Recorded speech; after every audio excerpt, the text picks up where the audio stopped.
the Arizona Family Coalition, and I would like to welcome everyone today. Nami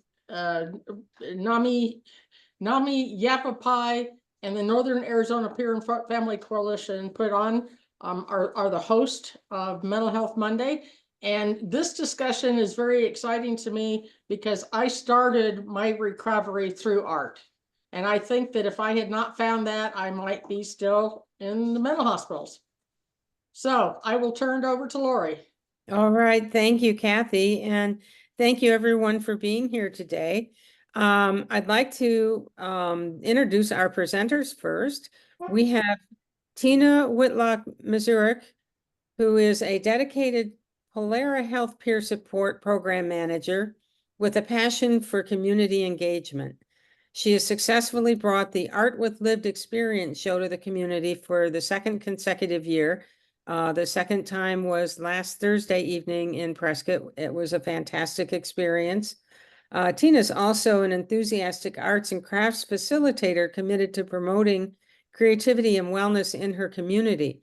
And with Tina from Polara Health is Carrie McClung. And Tina, I will let you introduce Carrie, and then I'll go ahead after that and introduce Chase.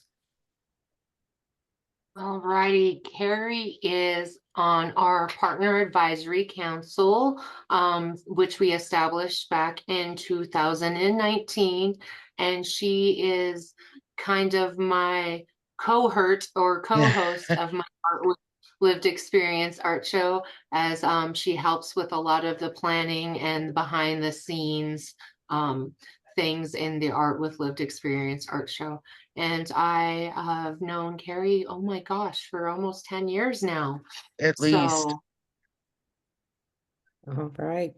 Well, thank you both for being here. Now I'd like to introduce Chase Harrison. Chase is a longtime jewelry designer and maker who is well known in the Phoenix Valley.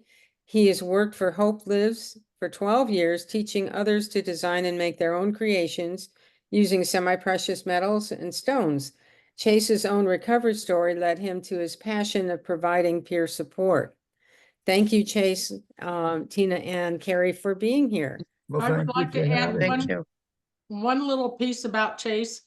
Chase isn't just a jewelry designer. He is extremely well known and known for some of the fantastic pieces that he's developed. I wish you would put your little pedigrees up there, Chase, but you decided not to, and that's okay. But we are very fortunate. I just happen to know Chase and the work he's done in the community, and he's very highly respected.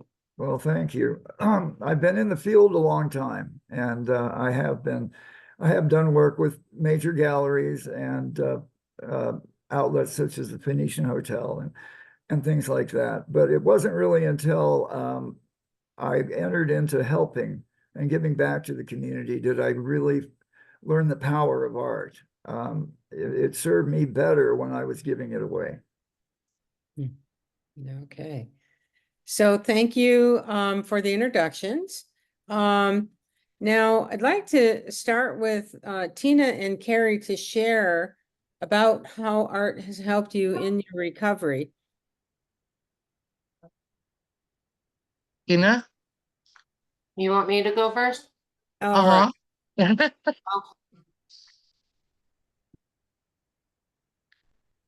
So, art has helped me in my recovery because it was the first thing I really leaned into when my symptoms got really big as a teenager. My symptoms onset when I was around 11, 12, 13. That's about the same time I experienced my first peer in my community completing suicide. And I leaned into poetry hard to process everything I was feeling. I had some anger issues. I had suicidal ideation myself. And the flip side of that coin, I also had homicidal ideation. So leaning into poetry was a place for me to put my darkest thoughts in a safe way. Thank I you, Tina. can totally echo that. Um, I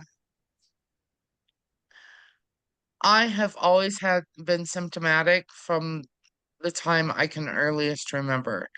Um, and was not able to receive help until I was 15. I mean, during that time, um, my mom and dad just grasped at straws as to how to help me. I found poetry through my father. He was an English professor, and he had me reading some of these poems by people who were also struggling during their time, like Edgar Allan Poe, Emily Dickinson, um, and so forth. And it helped me connect with not only my own art, but also other people are feeling this too. You know, other people are struggling, other people hurt. And so it started a sense of community, even though these people were long gone. I felt like I had roots. And doing poetry for me is life. In that I stay alive mainly because of my poetry. Um, I get up in the morning and I decide I'm gonna get out of bed today because of poetry. It's that strong of an instinct in me to Mhm. just I have to write. I have to put these words together somehow. And truly, I without art, life to me would not be worth living. Um, and doing the poetry, it has expanded my understanding of this reality, because with my schizophrenia I tend to have other realities, you know, and I can take what I've seen and experienced in those realities and bring it to this one, and it gives me an anchor. It gives me uh that tether that I can come back with. So, and during the times that I am in hospitals, um, it allows me a voice that I normally don't have. So that's kind of my experience. How profound, very, very profound. And to hear you, you shared a little bit with me at the Art Lived Experience show last week about yourself, and I just am so struck by the importance of art in your life, keeping you here, wanting to live. And when you say it's a tether, that's Yes. very, very powerful. And Tina, with what you were saying about poetry, I wonder how many other people attending this Mental Health Monday today can say that at some point in their life, writing poetry or journaling has helped them get through a dark time. I know for sure I'm one of those people in my teenage years, into my 20s, and through parts of my life, leaned into that as an outlet as well. And this is kind of an open sharing Mm. meeting. So I was going to just go ahead and show the slides from the Polera meeting, but I think to keep the conversation going, we'll go to Chase and see what you say about this and peers that you've worked with. And then we have pictures of your jewelry and we have pictures from the Polaris show as well. So go Well, ahead, thank you. Chase. Um, I just am struck with how much art had saved me also. I was always an artistic kid, but I was peer shamed a lot. I had a stepbrother that was extremely shaming because I was LGBT at the time and didn't, of course, I was a young kid, didn't know it. And this led to an adolescence with a lot of peer of uh, I had anxiety disorders. I had social anxiety, just a terrible level for me. Created a lot of pain, and eventually I slid into hard drugs. And I, uh, I leaned heavily into the art also. But part of my recovery story is finding the 12-step groups. Those made a big influence on me. I was able to achieve sobriety through the 12-step meetings, and able to find the roots of my spirituality through the 12-step meetings. And through this kind of circuitous turn of events, I ended up in the helping professions as a peer support. And I found a passion for helping others that just couldn't be met in any other way by just making the jewelry alone. I mean, I love making jewelry. I love my craft, but something about the magic of the peer support movement and the peer experience, it's transformational for the peer support that's supposedly further down the path. And it just made such a difference in my life. And it really is the reason I wake up in the morning is to be of service and to help those that have just literally been cast aside by our society. And it's kind of like my personal responsibility to be there for people that need help. Excellent. The power of peer support. And Chase and Tina, you both facilitate peer support groups in the respective organizations that you work for. Can you share what you see happening for people attending the art groups? I'll just jump in. I have been very lucky to be a part of Hope Lives, which is a small agency that does something very unique. It's allowed someone that's a jeweler who uses torches and sharp equipment, some relatively scary stuff, and that wasn't in good hands. And because of my many years of experience, I've got 48 years of jewelry making history now. I was able to have a one-of-a-kind workshop, and it's just been so wonderful for the people that do encounter me in this workshop, and that they get a chance to learn to make jewelry on a level that they could actually have their own business or work for somebody. And it's been transformational for many of my clients that I've seen. I've had some people that have been with me for a number of years now, and the changes are just remarkable. We stress independent living, and I stress that in my workshop. Just through the process of setting a goal to learn to make jewelry, and then the process of daily showing up for it, and then focusing on the projects and on the doing, it just it has a slow transformational effect on people I've seen, and it also has a great deal to do to enhance their self-esteem. I think that's probably kind of sums that up. So I would like to add a little bit to that. Is that all right, Lori? Oh, yeah. Because sitting here listening to you guys, I've forgotten where I really started, and where I started my recovery was with art. And after getting out of the institutions, I was so anxious I couldn't talk to people. Sometimes I would pass out, but it was through art that I was able to start making some friends. I got some confidence. I learned how to express myself, and then I had to go out in public and sell it to make a living, which I did. But it really was the start of my my recovery. And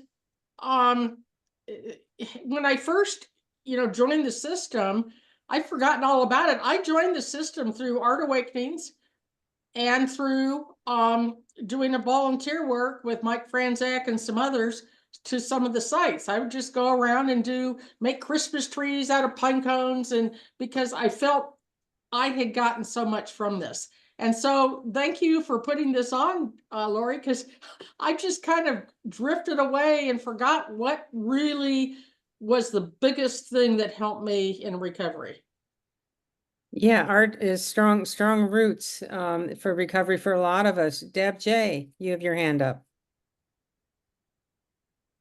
We don't hear you and we don't see you. Yes, I have my hand up because I think one of the things that that I observed from Chase's class was the community that it built.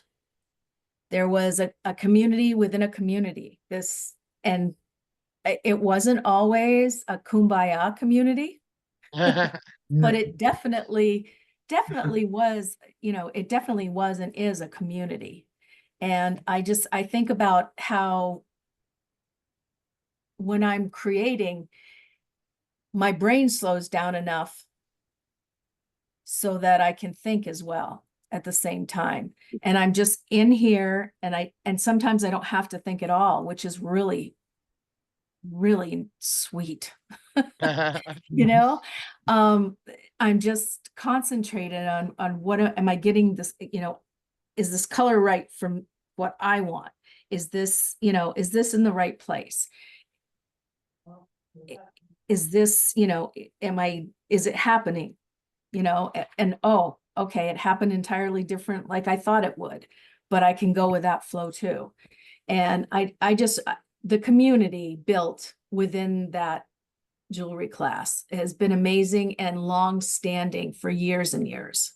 So, kudos, Chase. It's been incredible. And I see the same thing, Tina, in your community with your artists. When I get to participate in, for instance, the show last week. And it's, that's powerful. We need our people. Absolutely. And I see, Tina, you've had someone join you. Would you like to introduce who's there with you? Yes, I have another one of our artists from our Art with Lived Experience art show, Angelique, joining us. And Angelique also had entered another art contest recently out in the community through, was it Spectrum? It was health and wellness. Okay, the Health and Wellness Fair that was in Yarnell. So she won their grand prize and has a piece hanging in the Yarnell Library as well. Oh, that's awesome. Congratulations. Wonderful. Okay, fantastic. So we do have a couple of hands up, and then after we go from Sherry to Aaron, I want to come back to Tina and Angelique. So go ahead, Sherry. When I joined this morning, I was thinking I'm not creative at all. I wish I was, but my kids are. But when you mentioned the journaling part, it's like it's like it flashed me back in my life, because I remember when I was going through a really horrible time and I really didn't know how I was going to get through it. And I remember starting to journal. It was like I was dumping out all this anxiety and depression and all this on paper, and it helped so much. And then my son, who passed away from suicide in 2007, I remember he always would sketch. He was a big surfer, and he would always have these caricatures that he sketched in any piece of paper anywhere.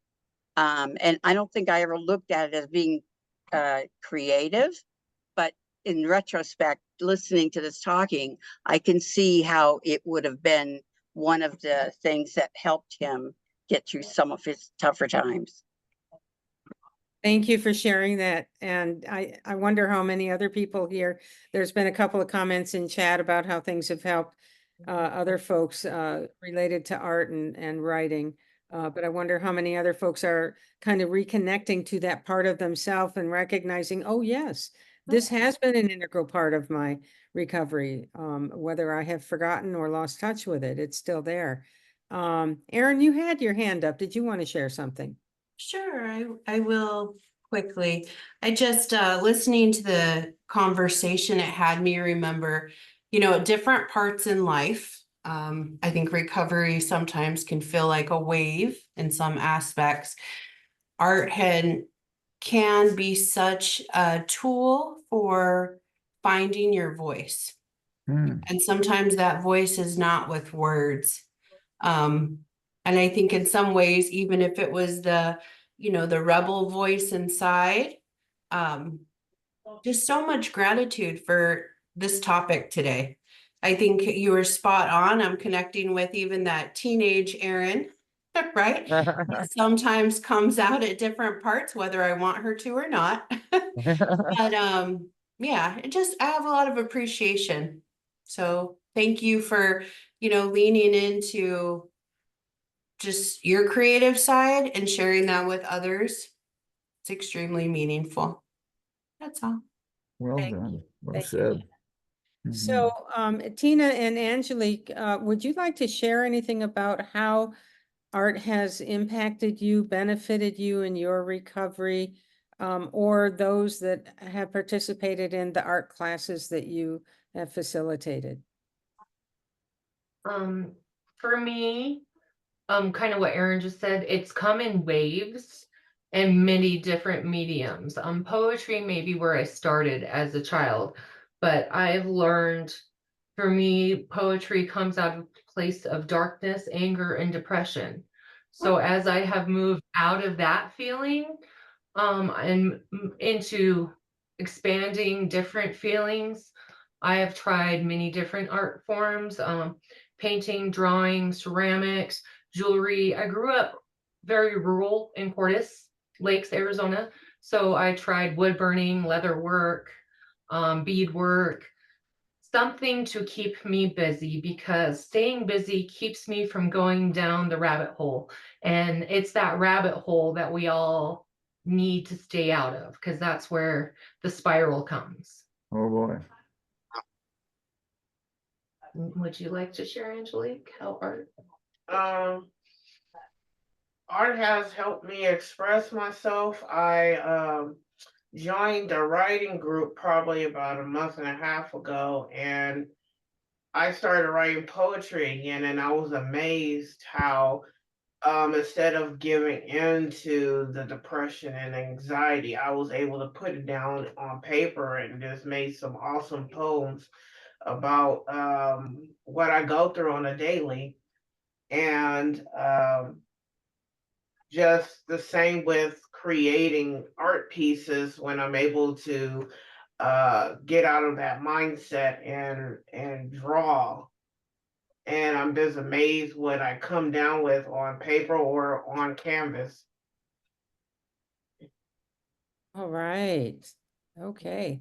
Would like I have to, one go ahead, Kathy. question. So I see that Daryl is on here, and Daryl, I don't know if he wants me to share, but I'm going to. He is a beautiful craftsman.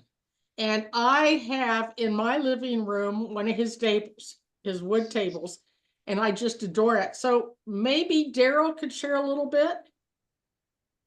Yeah, absolutely. I would always want to share something about, art and recovery. It's been a huge part of my recovery. I do wood art, and I also have a wood business. So it's a hobby business. And what I do is I get to go out to different mills and select slabs of live edge wood. Hmm. And I also get to pick and choose what I want to use out of that and create my own art. So yeah, I do special orders similar to what Kathy has in her home and Lori has in her home.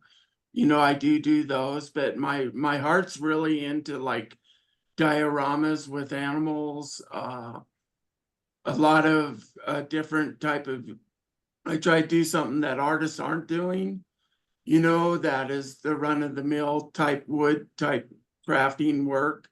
And I use a lot of epoxy and wood. And I just think, your expression with wood grain is just phenomenal. It's just endless, because there's so many different species of wood and wood grain. And yeah, I've been able to kind of develop a business out of it, as far as like selling wood to other artists. And I get a lot of people in recovery. And sometimes I give that wood away. I have given some wood away to schools for their art projects, you know. So I'm sure some of those kids are in mental health recovery. And yeah, any person that comes to me that is in recovery and they need help with the wood projects or something, I have a full gallery that's in the front of my house. Now that I moved down to Wilhoit, I have more room in my home. So I'm able to have a wood gallery and show all my art down there. My wife doesn't like me to sell it because she likes every piece I make. So yeah, it's really nice. So if anybody you know that wants to get into the wood art business, we were able to show them and teach them how to do the epoxy with wood. And we make you know, some of the other things we make too are like large primitive bowls, you know, that the Native Americans would have made, you know, back in the day. And those are real successful and stuff too. But yeah, my wood business is something that I plan to retire on someday. So it's a lot of fun. I have a big wood barn down there, and just this weekend we had a lot of customers and sell a lot of wood, but my focus more is on how it helps me in recovery. It takes me out of my head. It takes me into my own element to where I don't have to think about, you know, what I have to do in life. You know, it's just me and that piece of wood. And it's just so relaxing and so therapeutic to sit there and do art pieces and work on it, because some of these pieces take me, you know, 4 to 6 weeks to make. So it takes some time, and you have to dedicate some time. And epoxy is a patience art. So it's like watching paint dry. You have to sit there and watch the epoxy dry. So you have to be patient. It has taught me a lot of patience, and I never had that before. So yeah, it's something that I'm dedicated to, and that's what I hope to do when I retire is wood art. Wonderful. Thank you for letting me speak. I appreciate it. Thank you for sharing, and I saw Deb. that Deb commented in the chat that she didn't realize that table at Kathy's was made by you. And Deb and Aaron, anyone that's in this meeting that's been to my house might not be aware that the table that the ship my dad made, the model ship that was made by my father, is on a table that Daryl custom made for me. He came out, he saw the item that I wanted to place on a table. We talked about the table, and he created something custom to match what was going on that table. And I'll tell you, that table has so much life that it's just, when he says live edge, I didn't know what that meant before, but it is so alive, and the story behind each piece of wood, it just gives so much meaning. And knowing that it was created with the intent and the craftsmanship, the positive energy, it's just magnificent. So I appreciate it every day. Aaron? Aaron, were you, No, I was clapping. oh, okay. All right. So I'm going to try and share my screen and show examples of some of the art that has helped people in their recovery. And I'm going to start with this. Are you seeing pictures from Art with Lived Experience? Yes. Okay. Now this is an event, and Tina, I'd like you to kind of narrate this, and Angelique and Carrie, because this is a show that you put on, and there are some of us here in this Zoom meeting that were at the show, and I'd like you to share also, what did it do for you? And so here are 2 pictures. Here is a slide of 2 pictures, I should say.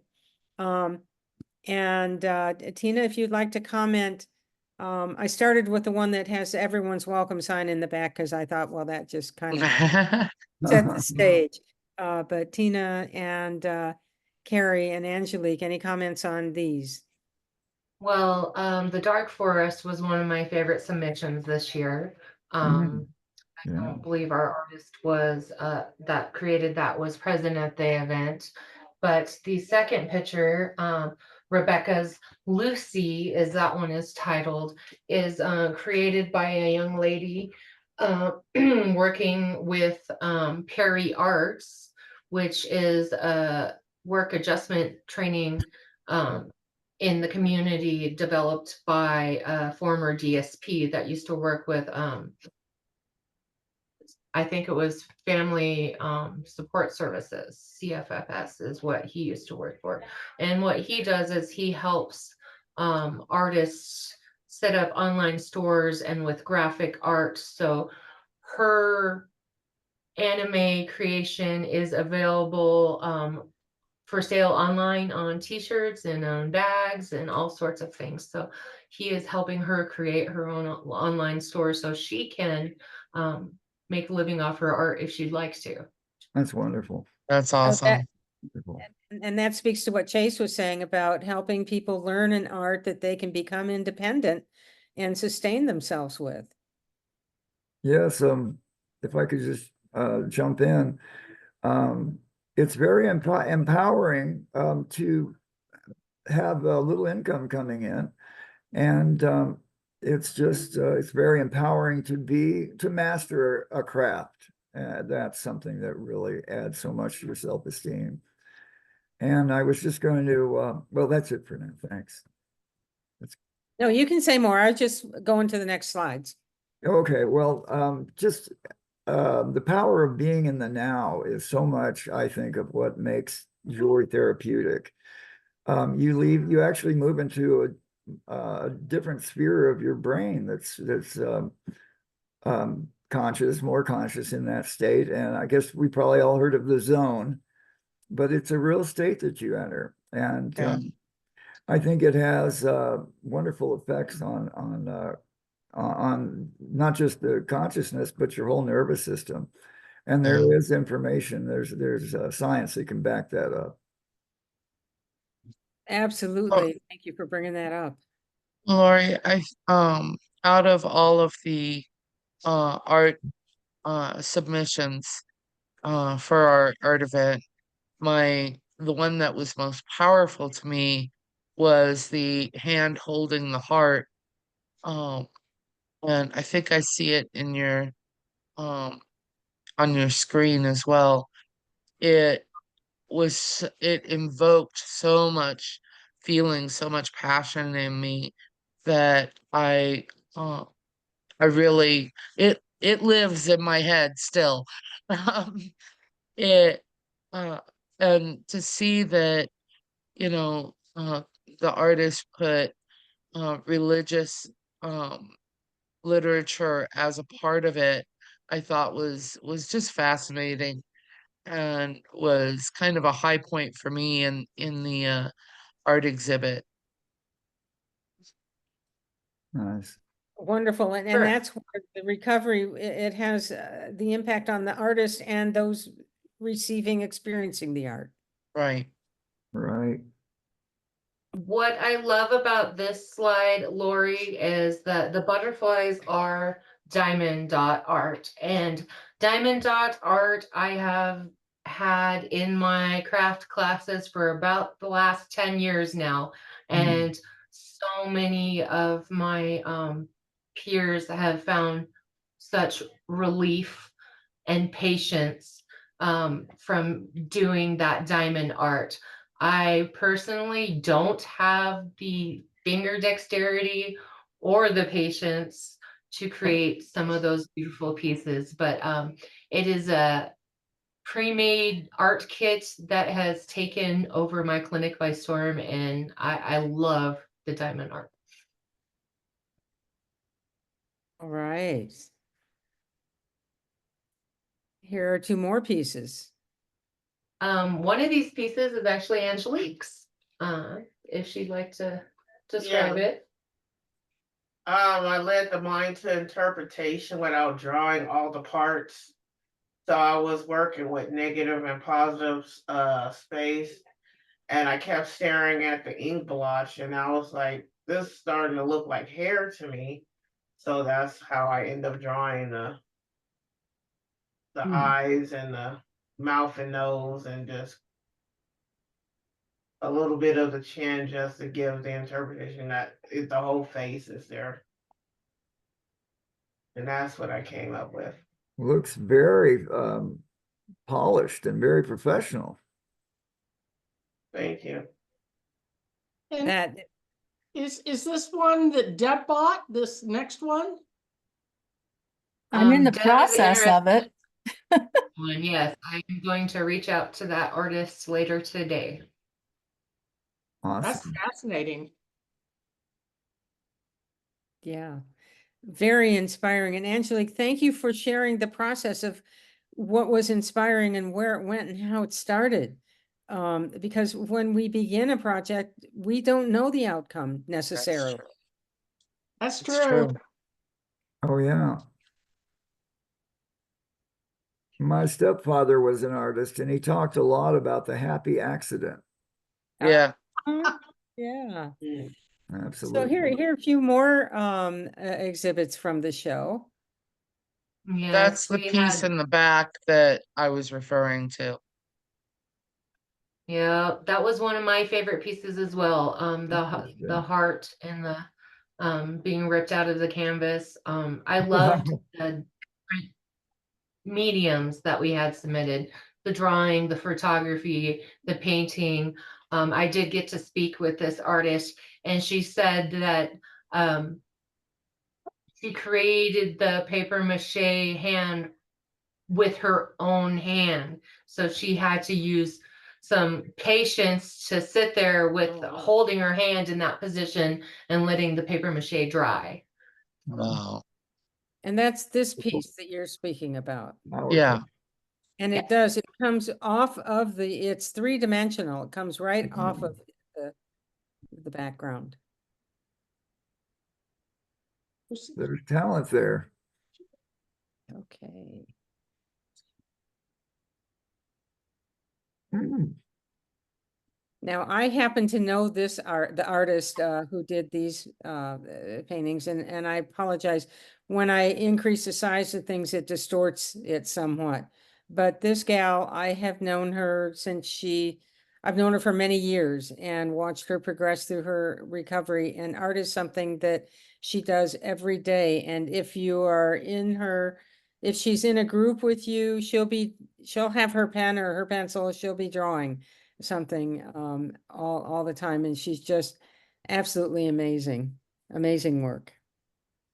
And I was grateful to Hope Inc. for getting her and another artist whose work will be in another slide coming up to the show, all the way over from the Cottonwood Verde Valley area. Nice. Mm.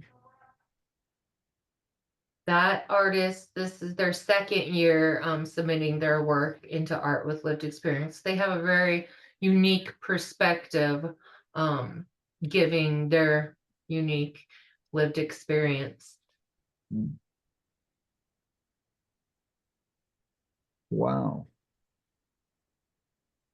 So, and I think that this the face picture here is by that same artist. Yes. And Okay. then the little purses and I think that's a little mail sorter was another submission from Cottonwood from Hope Inc. And she actually was able to sell 2 of her pieces, and I saw the biggest smile on her face because she had never sold any art before. Oh, wow. That's awesome. Yes. That's the stories that I wanted to hear from this specific art event. Mhm.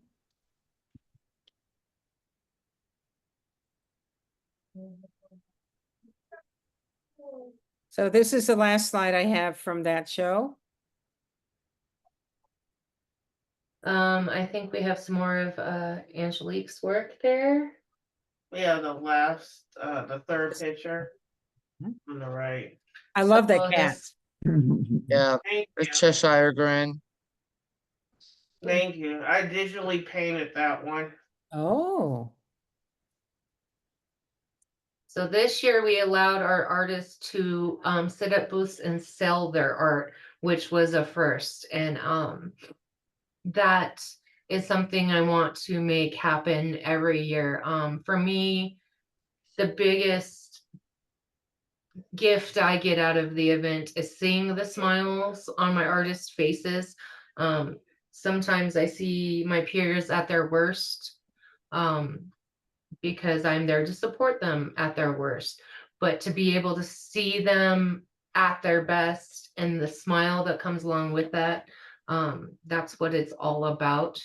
And then being able to give that confidence that being able to sell your work gives without the harsh criticism that artists sometimes face. Yeah, Hmm, yeah. very.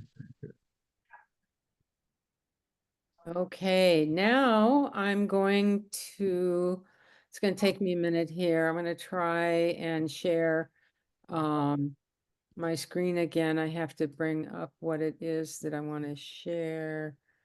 Give me a second So here. To what Lori hasn't shared is she's also an artist.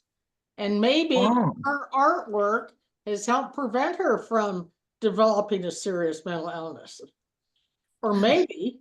who says I don't have one? But yeah. I was just trying nicely, but I have bought a number of pieces from Lori. They're absolutely beautiful. Thank you, Kathy. And I can say that, you know, earlier in my life, the poetry was definitely a recovery piece to help me process through some difficulties. And the jewelry has helped me through many parts of my life. And I certainly get it when you talk about the zone that you go into, because you know, it allows you to get off the the hamster cage. Right. Yeah. Going, and you're focused and calm, and it does require some patience. And like Chase, you know, I'm working with fire and grinding and machinery and stuff. And for me, it's a way of communicating with nature, getting down to earth, because the stones tell me, and the fossils I work with, they kind of say, okay, let's do this or let's do that. Right. And it's always interesting if you do an art show to see people's responses to it. But I'd like to share some of Chase's work. So I have My members, of course. My members. I gotta walk you. and they're in there too. Okay, and this is from a YouTube. So you know, I'm not Wow. real sure how to make things look a little better here. I don't know how to get rid of all this stuff, but I don't either. so I'll just click play and Lori, you yes. hit at the bottom of the actual screenshot, you hit the far right little square thing, and Screenshot. it'll get bigger. Screen enlargement icon. Down here. No, No, up, go- up, up, up. In the Up. screen itself that you're gonna look at, right down here. Down Down, it. up a little. Okay, you're There there. you go. Go. If I go full screen, is that going to take me out of? No. No. Okay, beautiful. Hey, now there. Sorry, I couldn't do that with Gorgeous. the other pictures. Okay, so I will click play. And it's going to go through. So are these pieces that you've made, or are people in your class as well? These are all my students over the last 10 years. Oh, They use semi-precious stones of all kinds and not precious metals like copper, brass, and something called nickel silver, which is sometimes called German silver. We've made everything from rings to wind chimes that have won awards. It's just I've been able to use my experience, which runs the gamut from silversmithing to goldsmithing on into lapidary, which is inlaid work, and even fused glass, and been able to support my members to do this work. And this is all supported by that. That was an award-winning piece right there. That's a wind chime. It's all about having the resources available to us to support our members so that they can succeed. And I've tried to keep that spirit of the peer run agency alive at Hope Lives, and you know, keep these things happening. It's so important. This would never be happening at a clinic. The old clinical style, you know, we're such a departure from that, and it's just amazing what can be accomplished. Of course, they had help and assistance, but the main thing is we've succeeded in helping them succeed. And I have a debt of gratitude to Deb J. She worked at the time with me, and she was my mentor, really, that taught me about what the peer concept is all about and the peer run agency is all about. And I think it's so important. I think it's so important to mentally ill people and to society as a whole. Yeah. Magnificent. Well, Magnificent pieces. I'm so proud of my members. That last piece was also an award. It took top prize at a recent art show up in Prescott. And yeah, it's just amazing. So I'm so full of love and gratitude, and it's a feeling of moving beyond my self-centered interest and into a real spiritual space, helping others. Mhm. Absolutely. And Kathy, I don't know that you have been holding back. You also are a jeweler, a silversmith, an artist. Oh, yes, she is. yep, yep. And you know, the last 10 years I haven't been able to do it. And I'm just getting organized to get back into it. I got overwhelmed. I couldn't look at all the stones. I couldn't make decisions. But this week I'm getting back into it. And I want to achieve what you guys keep talking about, is just getting into that space. Yes. Yeah. I still can't, it's almost like I need Adderall or something to focus, but I remember it, and I'm trying so hard to get back into it. Good I for think you. that's a part of the problem, is trying too hard. Let it, for me, if I try to, force something to happen with my writing, it never accomplishes anything.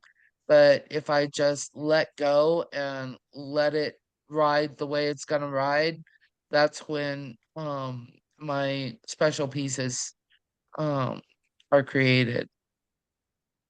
I'm True. trying.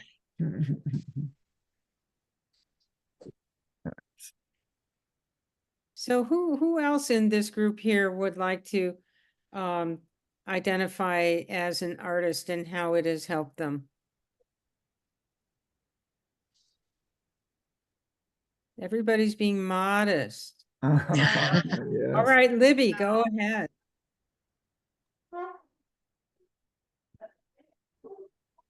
Libby, we you're on mute. Yeah, I was just looking for my unmute. I've got too many things going on my screen.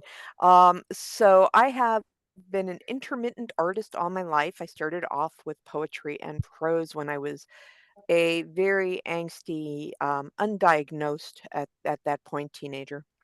And found that it was incredible. It was the only way I could allow some of those big feelings I was having out. As I got older, I did get into visual arts and became a jewelry maker as well. Oh, And that's where I really found my flow state was in making jewelry. I did not do as much metal work, used other people's pieces to build around, but the thing that I loved about it was that I could stop my thoughts. I have a constant monologue, dialogue, committee yes. going in my head, Mhm. 24/7. But when I am Very sitting well. down and I have pliers in my hands and I have material in front of me, that is all I am doing. It is silence. The only other Yeah. way I find that is when I play piano. I am not a good enough pianist that I can think about other things while I am playing. All I can do is think about playing. And allowing for that quiet is the biggest gift I can imagine. I am now looking for alternatives because as we age, our hands stop being nimble, or my hands have stopped being as nimble. So I'm Mm, looking for something else to get into other than jewelry making because I can't hold those pliers very well anymore. sure. But I do know that I will find the thing and that it will give me that relief and that clarity that comes out of having those periods of relief from the constant chatter. I Mm, end up coming out with a clearer head and ability to focus beyond the limitations of my ADHD diagnosis and yes. a lot more focus on everything around me. Yeah. So I am deeply grateful for the gifts that making art brings to me. Fantastic, and thank you for sharing, Libby. And I want to say that we haven't talked much about music. Music is definitely art, and Hmm. one of the peers at Polera sang at the show at the event, and his voice was so full. I just my jaw just dropped when this man got up there and started singing. Just amazing. And And I am lucky to call him my brother. Awesome. all He right. is a truly talented man who doesn't believe in his talents. And so it's been a wonderful journey with him, getting him to shine a little more um and watching him grow.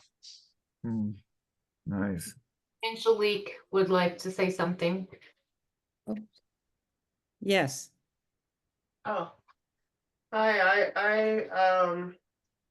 been drawing ever since I was a child, and um when I became like in my mid-teens, I started doing freelance graphic design for some big companies and stuff back in the Bay Area because I'm from California. So when I moved out here, I moved to Wilhoit, so it was very different than the city life Yes. that I'm used to.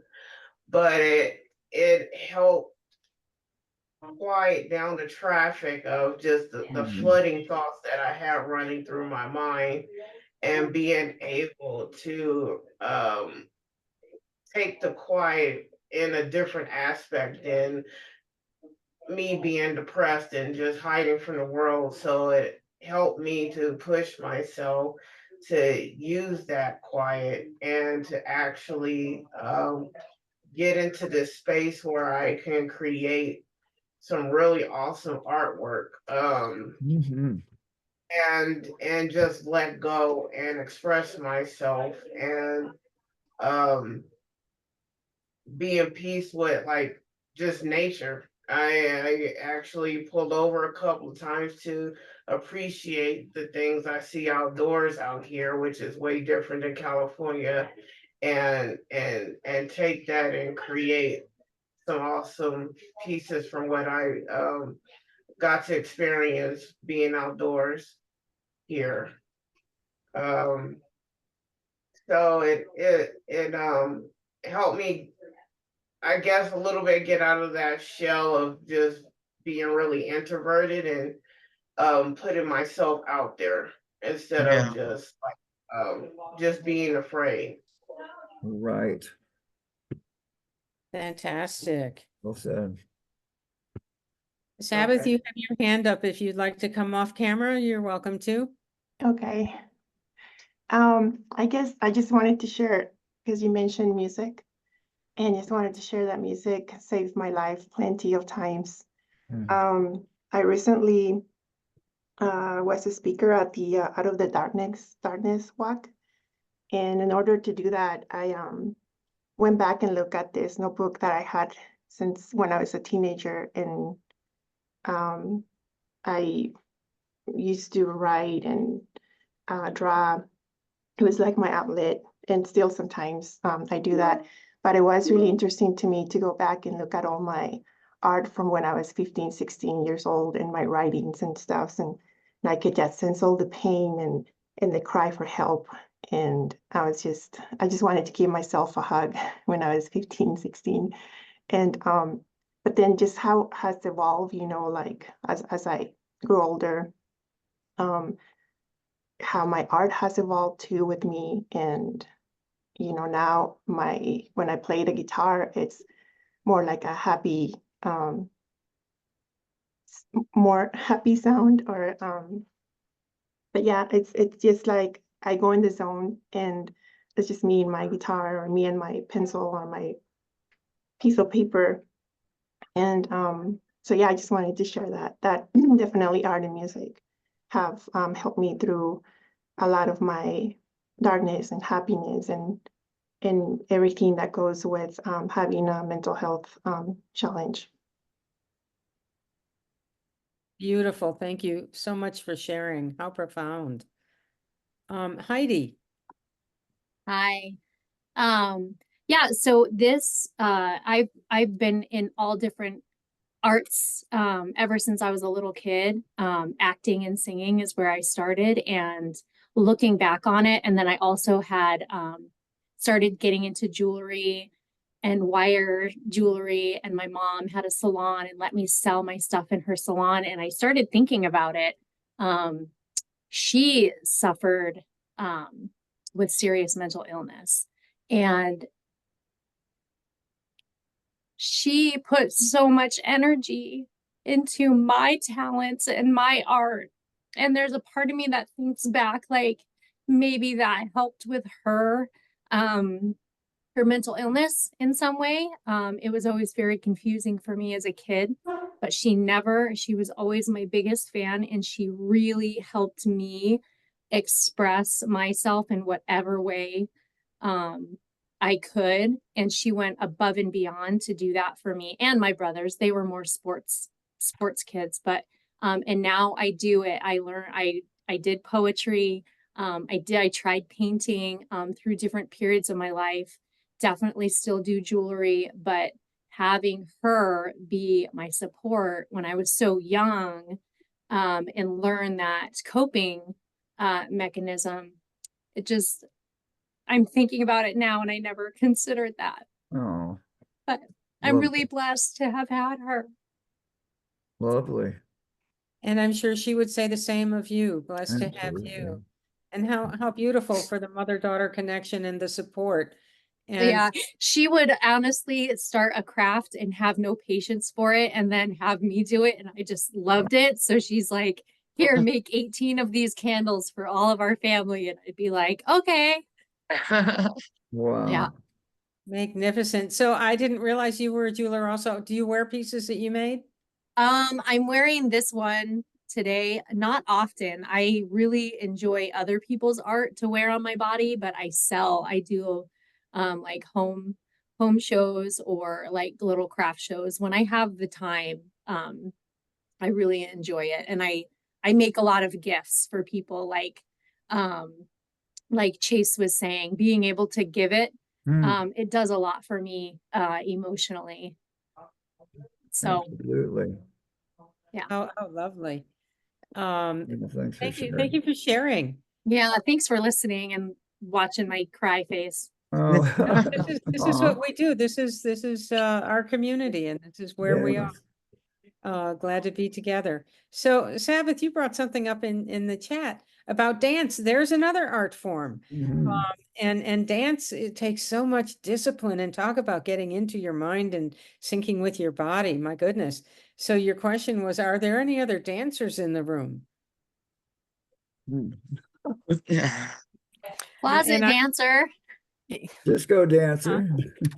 when the music's right. One of my best Actually, friends. I was the one who posted that one, Lori Oh, I'm and sorry. Libby. No worries. I hope Sabbath is a dancer. I've been a dancer all my life, and that is the best way to get out of my head into my body. It's the best grounding Yeah. I can do, is particularly go outside and get on the grass or on the sand and just move.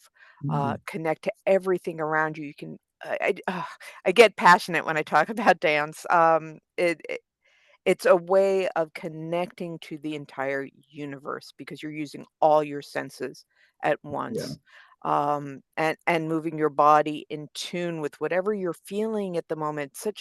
It's a profound way to connect both within yourself and outside of the world. Bringing other people to join your dance is a way I've found to connect with others.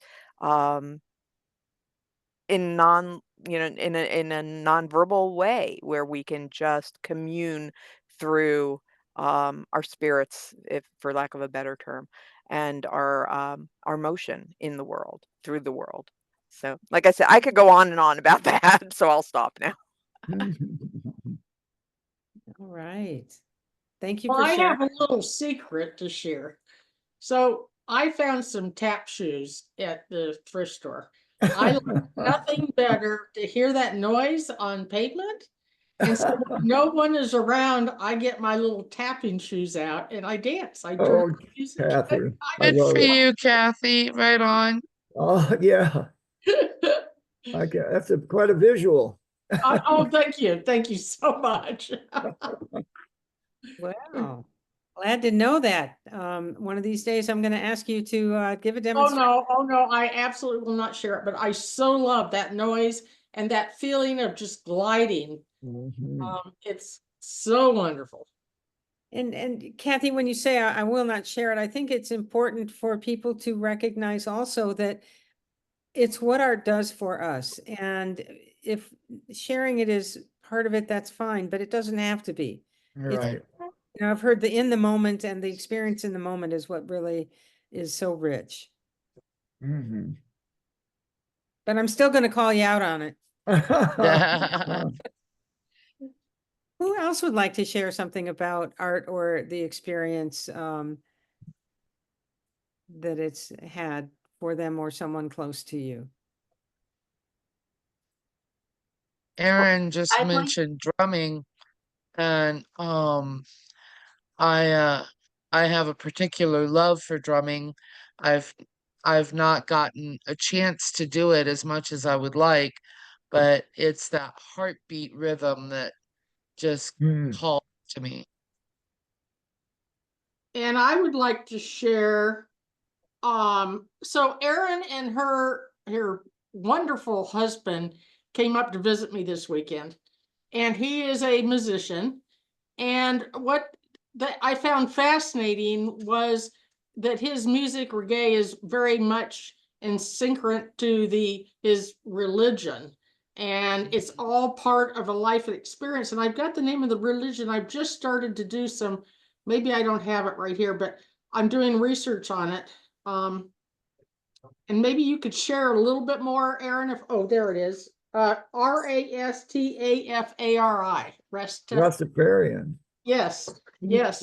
And he just lives this life. I mean, his art is part of it. It's the totality of him. And I'm putting Aaron on the, I didn't ask permission, but we just spent the weekend together. And would you like to share a little bit about that?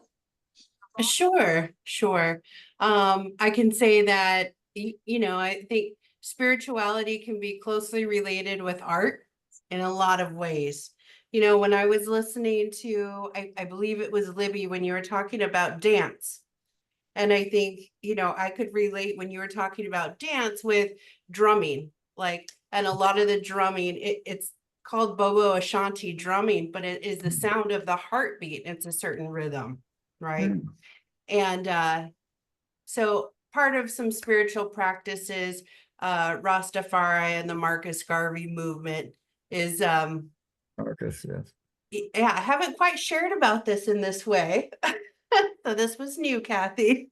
But a lot of it is, spiritual practices and things that you might hold sacred inside, and how that can mirror with your experiences outside of the world.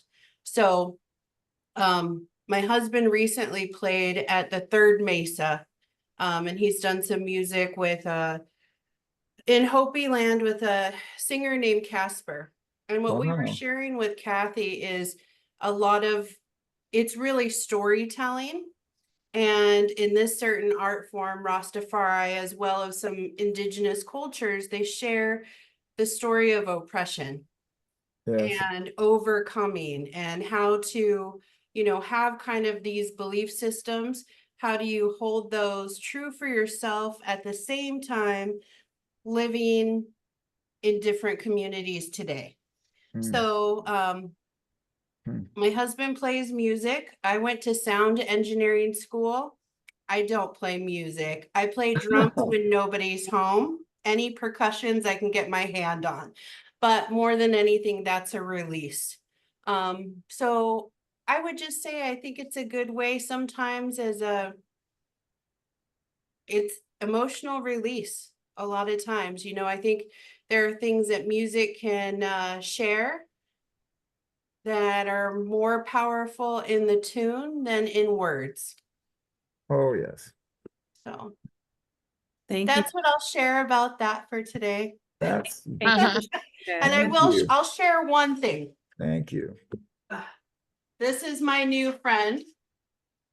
Right here, just to share, because yes, it's not a djembe or a hand drum, but this is my newest little friend. I wanted her for quite a while and I finally got her. What is But it? it's known as a wave drum. So it has the little steel beads. So one side is buffalo drum that you can use over your heart chakra or, you know, for different practices. And then one side, I won't do it now because it's pretty loud, but it'll sound like rain falling. Oh, Yeah, so some different practices with that. Thank you, Kathy. Fantastic. Learning things about folks that we didn't know before. Janet, you had your hand up. Was there something you wanted to share? Yeah, I did. So I have a daughter that suffers with mental health, and she's also autistic, high functioning, but still autistic. Yeah. And she found her passion in art at a young age, and she's 25 now, but seeing her grow and really come out of herself with her artwork has been just such a beautiful thing. And, you know, she does sculpting and also just hand-free drawing and digital drawing. And she's, you know, made a group of friends, you know, in the art world. Growing up, she didn't really have too many friends, kind of really isolated. But now she has this group of friends just, you know, because of the artwork. And it's just a beautiful thing to watch her come out of herself. And I wish there was a way I could share some of the things she's done, but I really would love for her to get involved in this group. And if somebody could put in the chat, it's in the Verde Valley, right? Healing through art, or I just think that I could suggest it to her. That's all I could do. But I think this would be just another wonderful outlet for her. And I just want to thank everybody for sharing all their beautiful work and stories. And yeah, thank you. So Janet, I think probably the best person would be contact Tina. So you live up here, right? I do. Okay, so contact Tina. Tina, if you can share your contact information. I'll put it in chat. Thank you. Right. Thank you so much. And how wonderful for your daughter to find passion and expression and community through art. Mhm. So I think we've hit on some really, really good points about patience, passion, fulfillment, empowerment, community, being able to stop thoughts, and meditation. Art is a meditation. Yes. And the art mediums are really infinite. Oh, Kathy, we can't hear you. Are you on mute, Kathy? It's not picking up. Can you hear me? No, we can't hear it. And I Now know I it's can. beautiful. And now I beautiful can. tone. I can. We're not hearing what is the name of that instrument? I don't know. I just found it, and when I get really anxious, I I can hear you, but not the instrument. I can't hear the instrument. Makes beautiful sounds. My sister has one. Yeah. but I don't know how to play it. You got numbers, and I someday will learn it, but I just hit on it. Cool. So should I wrap this up, Lori? Yeah, we're closing in on that. A thumb drum is what Janet wrote Thumb drum. for that. Thumb drum. Thank you, Janet. Hey. You see, yeah, we should probably wrap up. Any closing statements any of the presenters would like to make? It took me a long time to identify as an artist. I didn't have the confidence. I used to say, oh, I'm just crafty. I'm not an artist. And it was my craft students who told me, no, craft is an art form. You are an artist. So just being able to own that title and live my truth without having to have something hanging in a gallery, that's not what defines art. I've always said that I wanted to be a dead poet because they're the ones who get the recognition. But living for my art is what keeps me going. I'd like to say just thank you for giving me the opportunity to share. And this is new to me. I have done this very rarely, and so it was hard to really put into words what I had in my mind. But it's just so great that this is going on, and we need so much more of this. I see so many peers come and go because they just can't make it on what they're paid. And because I've been very lucky, I've been able to do this for a long time. And I really think it's important that we have workers, peer supports that are able to stay and develop things that need to be done. So here's just a pitch for the peer support movement. Saved my life. Yeah. So thank you all. All right, Kathy, you want to do the official thanking of the? Oh, I just really want to thank the artists and those that spoke up. Because I've known most of you guys for some very long time. And this has been an opportunity to know you better and really what motivates you. And it's been very inspiring to me.